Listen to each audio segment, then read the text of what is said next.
Hello, welcome back to the reading of the poem of the Man God, written by Maria Valtorta, Volume 2.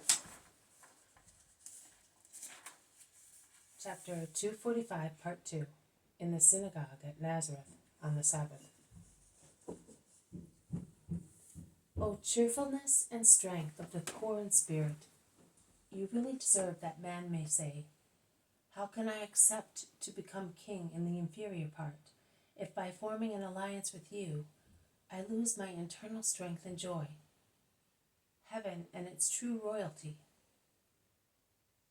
and those blessed poor in spirit who aim at possessing only the kingdom of heaven and despise all other riches not pertaining to that kingdom, can also say, how can we fail in our mission, which is to yield ripe fortifying juices and joyful juices for brotherly mankind that lives in the arid desert of animality, and whose thirst is to be quenched so that it will not die, and has need to be nourished with vital juices, like a child without a nurse. We are the nurses of mankind that has lost the breast of God, and wanders barren and sick, and would die of despair or tortured by the darkest skepticism, if it did not find us who, with good-humored activity of those who are free from every earthly tie, could convince them that there is a life, a joy, a freedom, a peace. We cannot forego such charity for the sake of an interest that is miserable. The trees then went to the thorn bush, which did not reject them, but it imposed severe terms. If you want me as your king, you must come under me. But if, after electing me, you will not comply, I will make every thorn of mine a burning torture, and I will devour you all, including the cedars of Lebanon. Such is the regality that the world accepts as true. Arrogance and ferocity are mistaken by corrupt mankind for true royalty, whereas meekness and goodness are considered foolish, weak sentiments. Man will not submit to God, but he submits to evil. He is seduced by it, and consequently he is burnt by it. That is Abimelech's apologue. But now I will propose another one to you. It does not refer to far away and past events, but to present things and near at hand. The animals decided to elect a king for themselves, and since they were shrewd, they thought of electing one who would not frighten them from being strong or wild.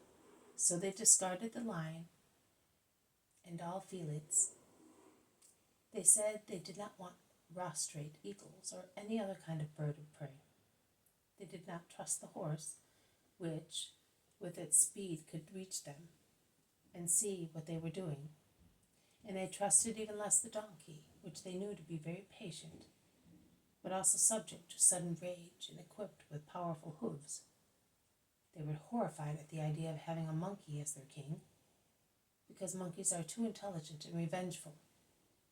Under the pretext that the snake had favored Satan in seducing man, they said that they did not want it as their king, notwithstanding its graceful colors and its smart movements. In actual fact, they did not want it because they were aware of its silent gait, its powerful muscles, and the dreadful effect of its poison. Could they possibly choose as their king a bull, or any other animal gifted with point horns?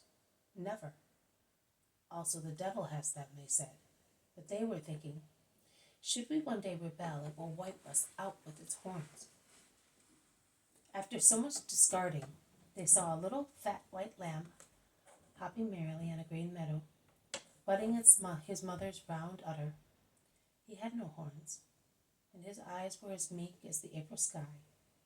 He was docile and simple, and he was satisfied with everything, with the water of the little stream, where he used to drink, dipping his rosy little muzzle into the water, with the many-flavored little flowers that gratified both his eyes and palate, with the thick grass, where it was pleasant to lie when he was full, with the clouds, which seemed as many little lambs roving about the blue meadows up there, and inviting him to play running in the field as they did in the sky. And above all, he was pleased with the caresses of his mother, as she still allowed him to suckle now and again, while she licked his white fleece with her pinkish tongue. With the safe fold, which was well sheltered from winds, and with its soft, fragrant litter, where it was lovely to sleep beside his mother, he is pleased. He has neither weapons nor poison. He is naive. Let us make him our king. And they did. And they were proud of him because he was beautiful and kind, admired by nearby people and loved by his subjects because of his patient meekness. The days passed, and the lamb became a ram and said, "The time has now come when I must really reign. Now I am fully aware of my mission. The will of God, who permitted me to be elected king, has formed me for my mission and has given me the capability to reign. It is therefore just that I should exert it in a perfect manner, also because I do not want to neglect the gifts of God." And when he saw that his subjects were doing things contrary to morality, or to charity, kindness, loyalty, moderation, obedience, respect, prudence, and so on, he raised his voice to warn them. His subjects laughed at his wise and kind pleading, which did not frighten them like the roar of felines or the screech of vultures when they dive onto a prey, or the hiss of a snake, or the barking of a frightful dog. The lamb, which was now a ram, did not limit himself to bleating. He went to the culprits to bring them back to their duties, but the serpent slipped away through his legs. The eagle flew away and thus deserted him. The felines pushed him aside with their paws threatening.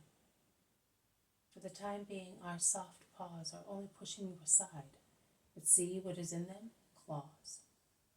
Horses and similar racers began to gallop round him, making fun of him.